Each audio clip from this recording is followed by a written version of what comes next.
that's why I work here. Right. And that, and that's kind of, now you see yourself coming up, the first thing you're going to think about is go to Tracks New York and buy a chain. Right. Whatever the hell it is, And buying a Lambo. Yeah.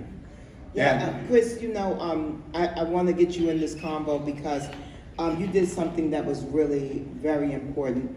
You brought Niles to his first ever hip hop club where he heard Good Times being spun, which then, of course, birthed Rapper's Delight, which of course birthed modern day hip hop as we know it, the multi-billion-dollar industry that fuels all of pop culture.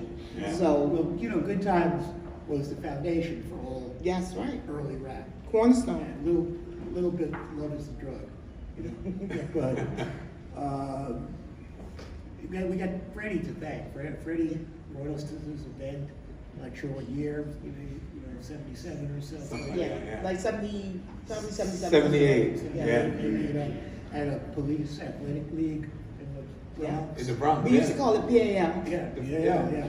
And it was just, it was such an eye opener for me, seeing all that stuff, and and seeing like this marginalized community literally finding their voice. It was more than just, doing music. It was making a statement. And Flash was there, and the Funky Four was there, maybe Cold Crush, and a bunch of these guys who went on to be in Wild Style and stuff like that. And I was, staggered that this was going on uptown at the same time as our downtown scene, and I had never made the connection before, So it was a good moment. Yeah, an iconic moment. And then, of course, the connection was really solidified when Blondie did Rapture, which brought it to the mainstream, it brought hip hop to the mainstream. Yeah, culture. we had heard Rapper's Delight, but it hadn't, there hadn't been a crossover. It was a no-brainer to do an homage for us. And you did it. Thank you, bro. Yes, exactly. Yeah, Rapture is an homage, heavy homage to Chic as well as to hip hop, because we're in love with all that stuff.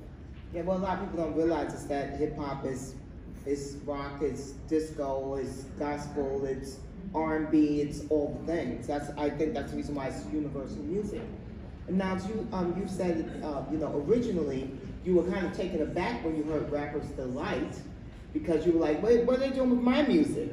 Well, I'll be really clear about that. So what happened was, believe it or not, before we made it as Chic, we learned how to record, and basically what we would do is we would make breakdowns. So Chic was a breakdown band. The reason why Good Times became popular is because we had the longest breakdown we ever did.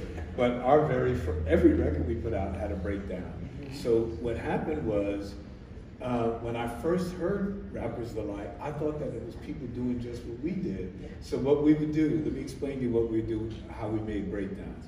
So we would take a song that was really popular and we would copy it exactly. And we would sound just like it because we did it at a professional recording studio. And then what we would do, we just break down to the music. So people who love the song, like one of the biggest ones we did was we did Love Is the Message. And to this day, I still hear DJs playing my version of Love Is the Message. Because that was me and my friend Robert Drake that made that loop that went do do do do do do do do. So we did that. We created that. We put a tape loop that was going all the way out the studio, outdoors, and made this loop. And so when I first heard Rapper's Delight, I just thought that another band had done that, that they played it live and they were copying Chic. But then I looked over, I was at a place called Leviticus, and I used to go there all the time. It was a lot of hip black clubs in New York, and Leviticus was one of them. Yeah. And I noticed that the DJ wasn't inside the booth. And I heard him rapping. I was like, well, wait a minute. How could you be rapping and be out here drinking a split of champagne? That's right. And the record was so long, and other rappers came on. And I was like, what the hell is that?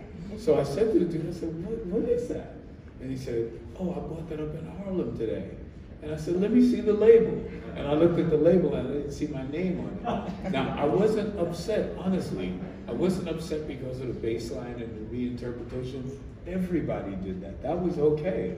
But what I did get pissed off about was the strings that I paid a fortune to record. Half the New York Philharmonic, playing on Good Times, and there's a big string fall off that goes, ew, boom, boom, boom, boom, boom, boom, boom, boom, ew. And I'm like, every time you hear that on Rappers Delight, the record gets incredibly live because that's the power station.